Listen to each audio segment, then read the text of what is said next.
Olunaku lw'eggulo Kakwenza Lukirabashayija yafulumya Uganda ng'ayita mu ggwanga lya Rwanda ekyalese abakulu mu ggwanga lino nga bamunyenyeza mutwe era nga kino kyalese abantu bangi nga beewuunya ono engeri gye yasobodde okufuluma eggwanga erimu okugenda mu ddala nga talina paasipooti. Okusinziira ku munnamateeka George Musisi ne Musangala Simon Peter batubuulidde engeri omuntu gy'asobola okufulumamu eggwanga nga talina paasipooti. As of now okusinziira ku biriwo kati si kiwanga kizibu kubanga okufuluma mu nsi omuntu asobola okufulumiramu ku passport, asobola okufulumiramu ku national ID, asobola okufuna travel document.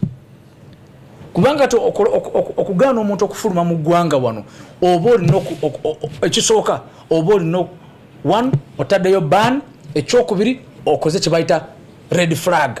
Red flags nze omuntu ku immigration zizona zonna nti ono talina kola ki kufuluma.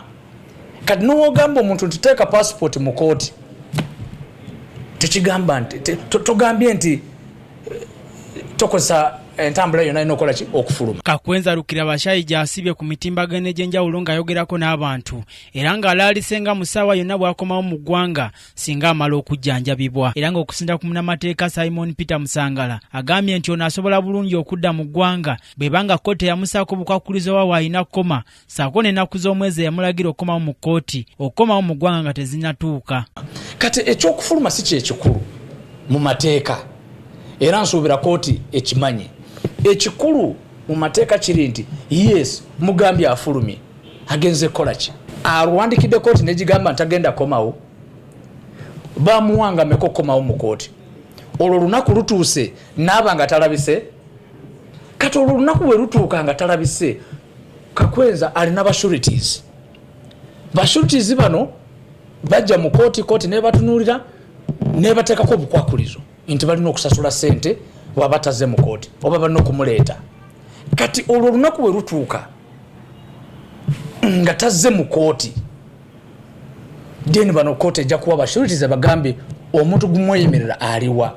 Bano bagambye nti okutulugunyizibwa okususse mu ggwanga ssaako n'obutassa kitiibwa mu ddembe ly'obuntu kye kiyinza okuba nga kye kyaleetedde n'okufuluma eggwanga olw'ensonga nti kooti yamuuma paasipooti ye okugenda wabweru w'eggwanga okujjanjabibwa. Ali ku bunkenke ssaawa yonna alina okulaga nti eno gyendi ssaawa yonna bayinza okunzita kyebyendi kuyitamu either ndikwandagwenga kye bayita torture, ndikwandagwenga political persecution, bali kunsiba ebintu ng'ebyo aba alina okubiraga n'approvinga mu nsi gy'ataddemu okusaba kwe okumuwa obutuuze.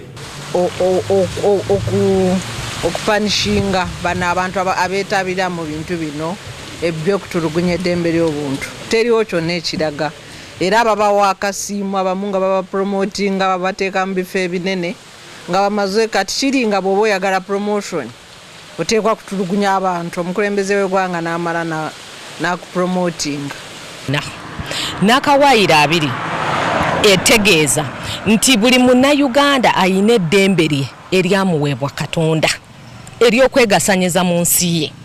Kakati Kakwenza bwe yatulugunyizibwa baali balinyiridde ku ssemateeka. Kyali tayimbisibwe ngono yakulembera ekitongole kya Electoral Institute ne Ssalabireeto wa Center for Constitutional Governance bagambye nti ebikolwa nga bino bisusse nnyo mu ggwanga nti bo baali bamanyi byakoma mu biseera bya kulonda. Twa bulijjo ali mu maziga ali mu nnaku aletete ababafuga eggwanga tebibakwatako oba mufa mufe kiringa ekyo kyoboogera. Olaba n'abantu abalina sanctions kati be bateeka nti gwakulira abapoliisi nti gwalina sanctions kati gwatuukiridde gwe genda okulya poliisi ekola ku byamateeka to keep law and order mu Uganda kati gwagikulira kubanga kati oli mukugu olina sanctions.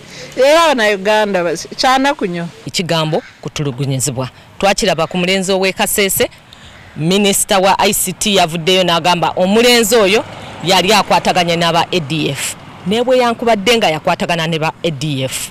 Etteeka mu Uganda liragira singa omuntu aba ayina omusango gwonna bamuleeta mu kkooti endambulukufu etuddemu omulamuzi ne basala omusango. Bano bagambye nti Kakwenza ne bw'anaaba akomyewo n'akakasa kkooti eno nti yatulugunyizibwa kkooti eba erina okugoba omusango guno nga ssemateeka w'eggwanga bw'alambika. Eyinza okutaminatinga proceedings neziterminatinga nezibanga teziwe nagamba guno omusango tuzigobye because ono omuntu ono gwemulese mu kooti bamutulugunya. Eye current position of the law. Naye olina kooti teraba bulabi on his own into oyo bamutulugunya nedda gwe lawyer oli ku defense olina okukola omulimu gwo olage kooti ntuluki here buli ekirwo kyonna katono bamala dokumuconvictinga ne bamukuba emigo omulaba nga bwafaanana obujulizi bwe buno medical form yenu egamba nti bakola bwe bati bwakola bati ku bujulizi obwo. Bano bagambye nti ebikolwa nga bino okukomezebwa omukulembeze w'eggwanga yalina okuumamu omutwe mu nteekateeka eno okulaba ng'akwata n'aggalira abo bonna bannayuganda be balumiriza obatulugunya. Kati government erina okutwala steps okulaba nti kawukumi ali mu poliisi ali mu army ali mu security organizations bamujjamu baleete abantu abali soba. Omuntu waba ng'alina omusango mumukwate mumutwale mu kooti kote mwozese wabanga alina omusango mumuconvicting. Etteeka awo mu 9 erimuwa obuyinza olw'okutula mu ntebero ligamba nti pulezidenti ajja kufaayo nnyo okulaba nti amateeka gakoleramu. Kakati pulezidenti yandibadde avaayo nazzaamu bannayuganda obuyinza obubagamba nti ssemateeka akyakolera ddala nga bwe yava mu nsiko okujja okuteekawo ssemateeka waali ate ssemateeka akyakola. Kinajjukirwa nti John Lukirabashayija omuwandiisi w'ebitabo kayingo mu ggwanga se yekka asoose okufuluma eggwanga lino mu mbeera bw'eti nga kinajjukirwa nti ne Kano Kizza Besigye n'abalala baafulumako eggwanga lino. Nze Omulangira Junju Moses, KTV amalindirire.